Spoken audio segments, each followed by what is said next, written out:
अस्सलाम वालेकुम, मैं हूं डॉक्टर सादिया अलवी और वेलकम करते हूं आपको अपने यूट्यूब चैनल में। आज हम बात करेंगे कि प्रेगनेंसी के तीसरे महीने में कौन सी ऐसी खुराक है जो कि आपने इस्तेमाल नहीं करनी। तो अगर अभी तक मेरा ये चैनल आपने सब्सक्राइब नहीं किया तो कर लीजिए और साथ ही बेल का बटन आपने प्रेस कर लेना है ताकि मेरी आने वाली वीडियो आप तक पहुंचती रहें। सबसे पहले जो चीज़ आपने इस्तेमाल नहीं करनी वो हमारे पास है सी फूड, यानी कि समुद्री खुराक आपने इस्तेमाल नहीं करनी। समुद्री खुराक में बहुत सारी ऐसी चीज़ें पाई जाती हैं जिसकी वजह से आपका जो बच्चे का ब्रेन का फंक्शन है वो मुतासिर होता है, बच्चे की ग्रोथ मुतासिर होती है।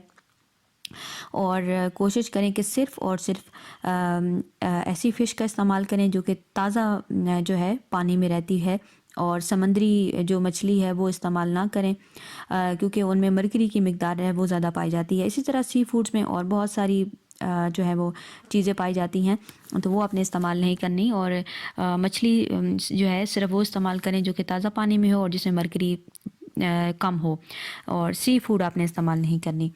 नंबर 2 हमारे पास है कच्चा अंडा। कच्चा अंडा आपने इस्तेमाल नहीं करना है क्योंकि इसके अंदर साल्मोनेला बैक्टीरिया पाए जाते हैं जो कि फूड पॉइजनिंग का बायस बनते हैं। और कच्चा अंडा जो आप इस्तेमाल करेंगी तो उससे आपके बच्ची के ऊपर भी नुकसान होगा और आपके ऊपर भी नुकसान होगा। तो कोशिश करें कि अंडा जब भी इस्तेमाल करें पका हुआ अंडा इस्तेमाल करें, कच्चा अंडा इस्तेमाल नहीं करना। इसी तरह आपने जो कच्चा दूध है वो आपने इस्तेमाल नहीं करना क्योंकि उसके अंदर भी लिस्टीरिया बैक्टीरिया पाए जाते हैं और उसको आप पी के आपके अंदर फूड पॉइजनिंग जो है हो जाएगा। तो कोशिश करें कि जब भी आप दूध इस्तेमाल करें अच्छी तरह जरासीमों से पाक और उबला हुआ दूध आप इस्तेमाल करना है।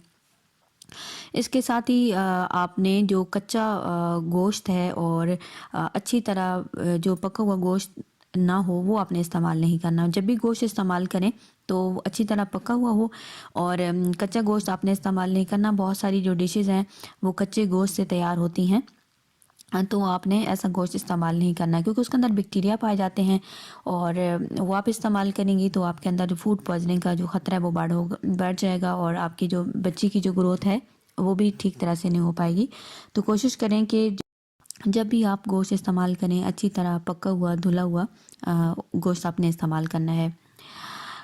एक और चीज़ जो कि आपने इस्तेमाल नहीं करनी वो हमारे पास है विटामिन ए। विटामिन ए अगर आप बहुत ज़्यादा एक्सेस अमाउंट में लेंगी तो उससे आपका जो बच्चे की जो निशोनुमा है वो ठीक तरह से नहीं हो पाएगी और बच्चे की जो ग्रोथ है उसको नुकसान होगा और वो हेल्दी जो है वो नहीं हो पाएगा।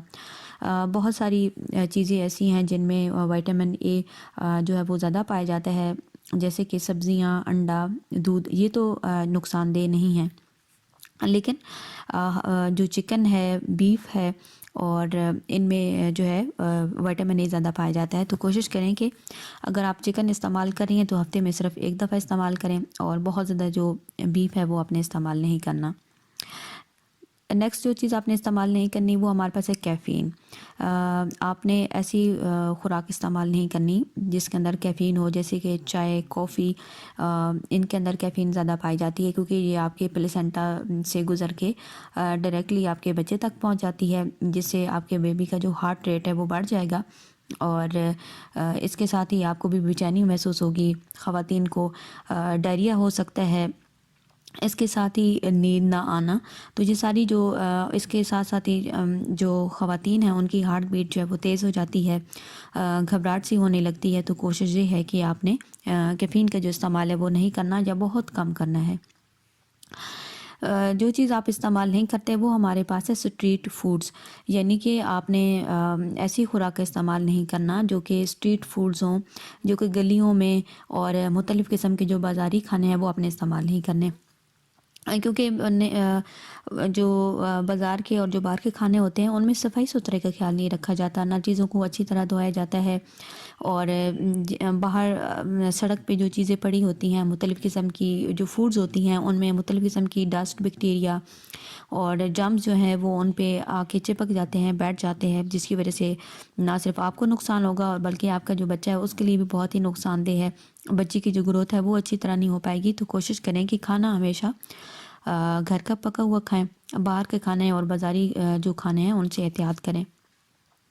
इसके साथ ही आपने जो डब्बे में पैक जो खाने हैं वो आपने इस्तेमाल नहीं करने। जितने भी बाज़ार के बन जूसेस आते हैं और भी बहुत सी ऐसी खुराकें जो कि डब्बे में पैक होती हैं वो आपने इस्तेमाल नहीं करनी, क्योंकि उन चीज़ों को महफूज करने के लिए मुख्तलिफ़ किस्म के केमिकल और एसिड्स शामिल किए जाते हैं, जिसका नुकसान ये होता है कि आपके अंदर मिसकैरेज होने के जो चांस है वो बढ़ जाते हैं। तो जो भी ऐसी खुराक जो कि डब्बे में और टिन में महफूज होती है वो आपने इस्तेमाल नहीं करनी। जूस जब भी कोई आप पिएं वो आप अपना फ्रेश इस्तेमाल करें। फल सब्ज़ियाँ जो भी आप इस्तेमाल करें वो ताज़ी हों, और ये इस तरह की जो कैन फूड हैं वो आपने इस्तेमाल नहीं करनी। उम्मीद करती हूँ आज की वीडियो आपको पसंद आई होगी। वीडियो अच्छी लगे तो लाइक और शेयर कर दीजिएगा। Thanks for watching.